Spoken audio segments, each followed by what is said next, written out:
क्या आप जानते हैं, जिस शकुनी को महाभारत का सबसे बड़ा विलेन माना जाता है, जिसने द्रौपदी का चीरहरण करवाया, जिसकी चालों से महायुद्ध हुआ, उसे मृत्यु के बाद स्वर्ग क्यों मिला? हैरान मत होइए, इस रहस्य की जड़ें छुपी हैं गांधारी की शादी में।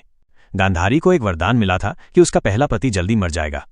राज्य के पुरोहितों ने इस संकट से बचने के लिए एक उपाय निकाला। उन्होंने गांधारी की प्रतीकात्मक शादी एक बकरे से करवा दी।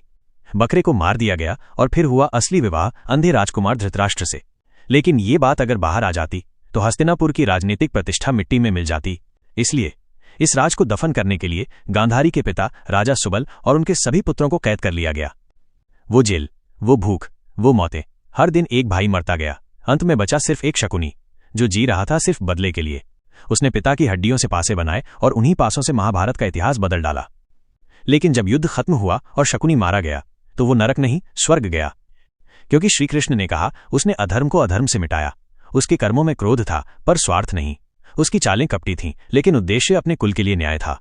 तो अगली बार जब आप मामा शकुनी को सिर्फ विलन कहें, एक बार उसकी पीड़ा, प्रतिशोध और परिवार की राख को भी याद करिएगा। क्योंकि इतिहास के सबसे चालाक लोग अक्सर सबसे ज्यादा टूटा हुआ दिल लेकर चलते हैं।